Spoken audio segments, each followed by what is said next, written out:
We're moving back to my parents' house next month." When my husband Ben made this announcement to his sister-in-law Holly, she seemed ecstatic. Her reaction took both Ben and me by surprise. On the day of the move, I received a barrage of phone calls once I finished unpacking. "Your new address is?" Holly had made a mistake without hearing out the story and was subsequently plunged into despair. "My name is Jane, 35 years old. Just a regular office worker. I live with my husband Ben and our child who is in the 4th grade. We both work to support our life and have a great relationship as a family. Our life was smooth sailing. One day, Holly came to visit. At first, she had politely said that she just came over to hang out, so we warmly welcomed her. However, she started coming over every few days without a call, and her attitude gradually became more arrogant. Holly knew I finished my work on time. She'd time her visits accordingly, making herself comfortable and helping herself to food and drink. At her worst, she even ate the kids' snacks. I tried advising Holly about her actions, but she wouldn't listen. Instead, she'd become outraged and impossible to handle. Recently, she had been coming over every day. Ben and I were constantly worrying about how we could stop her from visiting. "Hey, you didn't buy anything today, even though you knew I was coming?" I could almost hear myself sigh in response to her. I almost let out a sigh at her acting so. "I didn't buy anything. If you want something to eat, please buy it yourself." As soon as I spoke these words, Holly began to yell at a deafening pitch. "Don't mess with me. I'm a guest. You should treat me. Besides, this is your house, isn't it? It's common sense for you to pay for everything." She would shout these words at the top of her lungs, thinking that becoming aggressive will get her way. She was an incredibly selfish and troublesome person. "Holly, we didn't receive any call about you coming. Isn't it common sense to call before coming if you want to be treated?" At this, Holly quivered her shoulders and spilled the tea she was holding. "How dare you? You're my sister-in-law. Are you entitled to behave this way? I'll spread bad rumors about you to all our relatives." Despite being the one causing the inconvenience, she could still muster such audacity. I know Holly wasn't like this before. The first time I went to my in-laws' house to say hello, she was living there with her husband, Ken. When I was nervously greeting them, they both chatted with me in a friendly manner.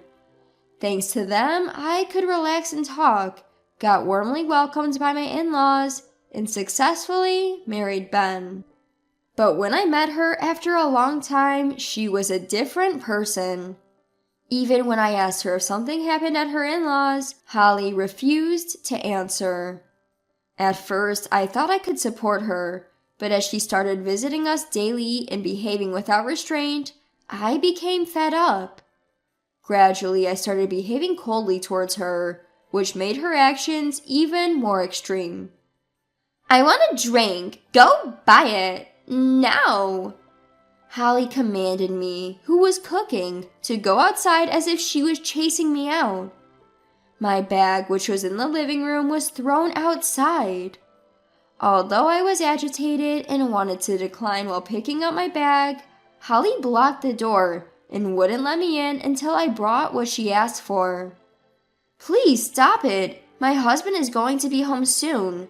Our kid will be coming back from his friend's house soon." "I don't care. If you stop complaining and go right now, you should be back in time." Holly said that, standing in the doorway like a gatekeeper, determined not to let me into the house. I gave up arguing, as it would just waste time, and reluctantly went to the nearby supermarket to buy alcohol as Holly demanded. When I returned home, as expected, my kids were back, and my sister-in-law Holly was arrogantly making my child clean up the tea she had just spilled. I hastily rushed to my child and glared at Holly. "Please never do this again. It's your spilled tea, right? Clean up after yourself." When I assertively said this, Holly started drinking the wine she had grabbed from me and said, "It's your fault for being so slow." I instructed my child to take their stuff to their room and hurriedly finished the rest of the cleaning. As I was cooking, I was getting more and more annoyed, wondering if there was a way to stop Holly's outrageous behavior. I decided to consult with my husband, Ben, about Holly. He was as angry as I was about what Holly had done to our child. He said he would call his brother right away, but a few minutes later, Ben came back frowning. When I asked him what had happened, he looked at his cell phone with a puzzled expression. "I want to contact my brother, but for some reason, the call isn't going through." Upon hearing this, I tilted my head in confusion. We wondered what might be happening on their end and discussed visiting my in-laws, but neither of us could find a convenient date due to work. Although we were anxious, we decided to visit my in-laws on a date that suited us next month and ended the discussion. The next day, I told Holly that we were going to my in-laws' house, but she didn't give us any details, and for some reason, she vehemently objected to us going to my in-laws' house. "Don't come! I absolutely won't forgive you if you just come!" As Holly yelled, we became even more confused. Why didn't she want us to go to my in-laws' house? As I was thinking about all this, I had more bad news the next day. My mom called me to tell me that my dad had been injured. "Your father fell down the stairs. It's not serious, but he was told that he needs caregiving." My mother sighed, looking distraught. I was worried and offered to go home right away, but my mother insisted, "Don't worry about it. You have children, right? Put them first before us." With that, she hung up. My parents are both over 65 years old. Even though they're retired, they work in senior jobs to make a living. If my father is injured and needs caregiving, my mother will have to support him while working. Of course they won't be able to live as they used to. I wondered if there was anything I could do for them. I ended the day's work with a heavy heart and went home. That evening, Holly came to our house as usual after the children came back from school. "I'm hungry. Isn't dinner ready yet?" She was planning to have dinner at our place, as it was a normal thing to do. I looked at Holly with a bitter expression. I wanted to discuss my parents with Ben that night, but it would be difficult to do so with Holly there. "Could you please pass on dinner tonight? Instead, I bought a cake." When I offered the cake to Holly, she frowned and glared at me. "What do you mean? You expect me to fill up on cake? That's ridiculous." "We have our circumstances too. I'm sorry, but could you eat this and go home?" I said so, but Holly reluctantly looked at the cake. I tried saying, "If you don't want it, you don't have to eat it," but she ignored my words and ate two instead and went back home. After that, I consulted with Ben, who had returned home. He suggested that we should at least send money to my parents for their living expenses, but we can't afford to support my parents' lifestyle every month. Ben said he would do more overtime, but I didn't want him to do that either. At that moment, we came up with a great idea. A good way to solve the problem with my brother's wife and my parents' situation. Ben agreed with me, and we immediately started preparing. I called my parents while my husband, Ben, started packing our belongings. Then he made a call to Holly on her cell. "We're moving back to my parents' place next month. We won't be here when you visit." Holly seemed delighted at Ben's declaration. "Well, I should start preparing too," she remarked, seemingly not paying much attention to the conversation, and hung up the phone. We were left wondering what she needed to prepare for. Well, never mind. We concluded so and ended the conversation. On the day of moving, we arrived at my parents' home and started unpacking. Suddenly, we noticed a barrage of calls from Holly. I hurriedly answered the phone to find Holly sounding hysterical. After waiting for her to calm down, I asked what had happened, to which she replied in shock. "Your new place is..." I was confused and replied, "Huh? It's my parents' home. I said we were moving to our parents' house, right?" Holly's gasp could be heard over the phone. "Parents' home?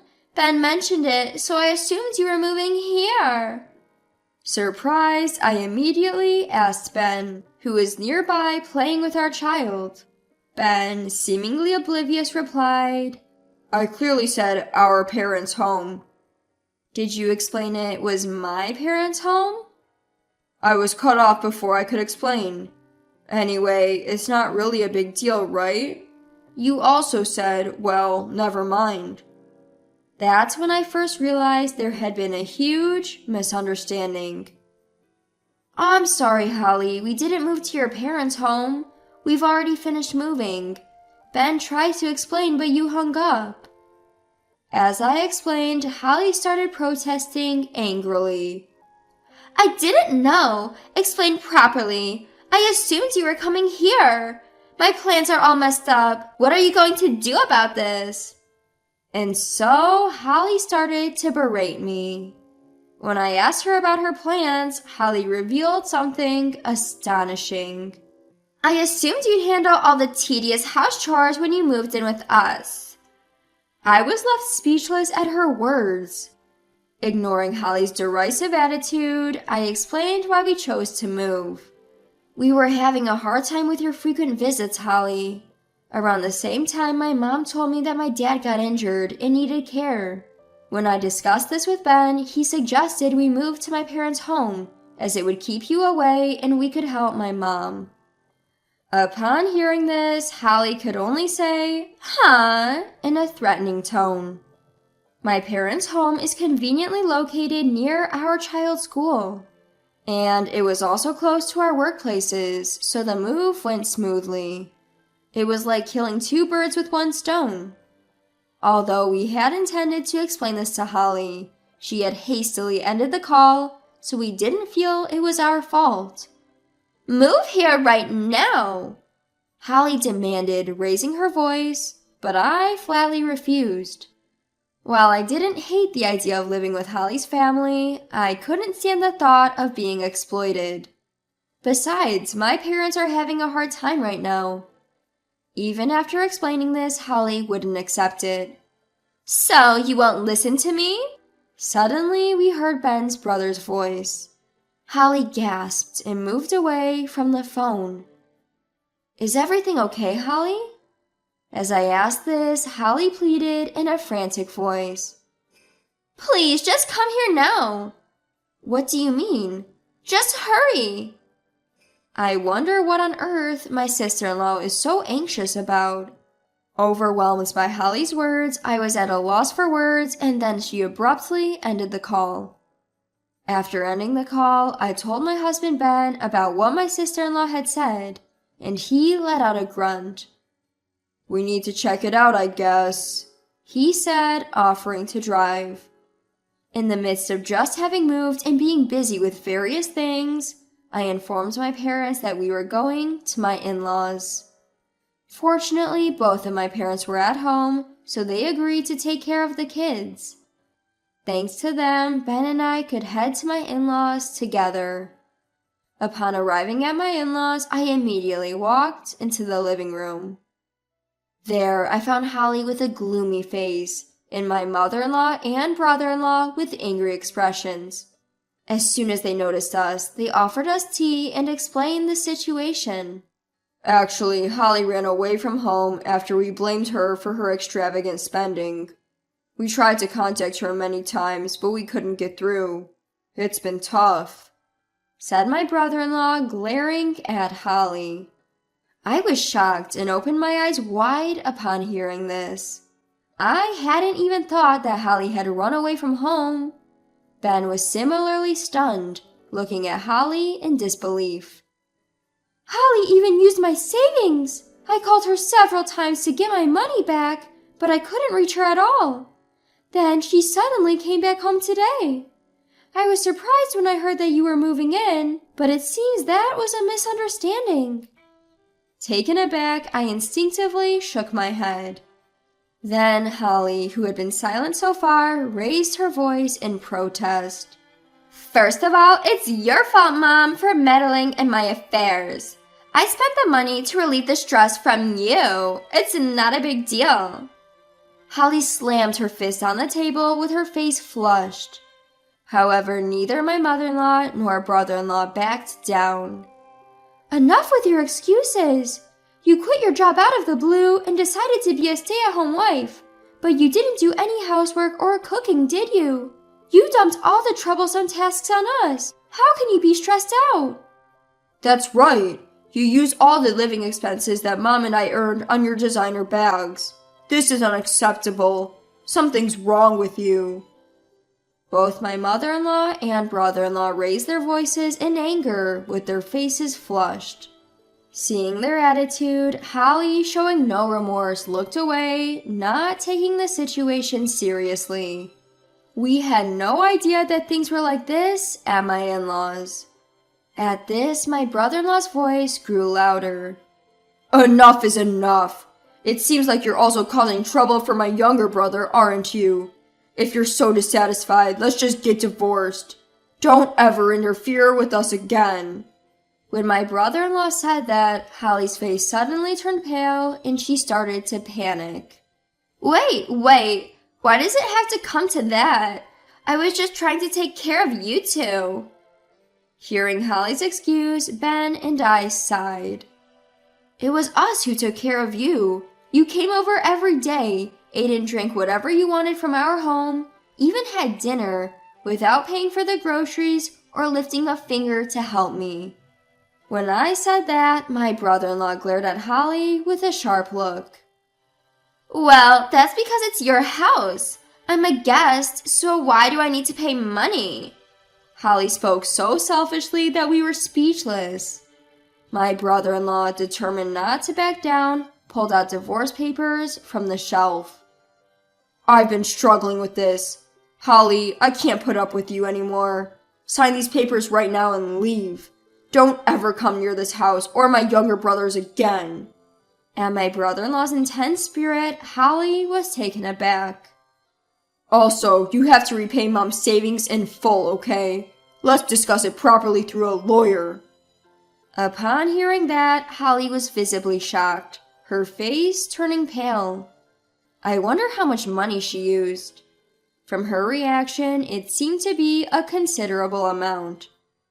I don't have that kind of money. Jane, you and Ben are both working, right? You should have some spare. Holly, flustered, turned to me for help. I shook my head side to side, looking at her. We just can't afford it. We have our parents' healthcare expenses, our kids' support payments, and our own living costs. You're going to have to figure this out yourself. At my words, Holly finally accepted and gave up. After that, as per her brother-in-law's declaration, Holly was required to fully repay her mother-in-law's money. She hired a lawyer and got it recorded in official documents, so there would be no escaping it. My husband and I were told about this by her brother-in-law, and he apologized again, saying, I'm sorry for involving you in this. We felt relieved as our lingering worries had been resolved. By the way, it seems like all the food and drink Holly had in our house was also added to the mother-in-law's claim. Since there's no detailed documentation or evidence, full repayment might not be possible, but he said some of it might be returned. My husband and I thanked my brother-in-law.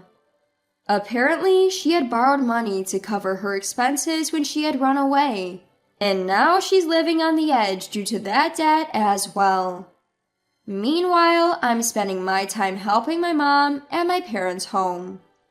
I don't have to worry about Holly anymore, and most of my stress is gone. From now on, I'm determined to work hard to protect my beloved parents and family.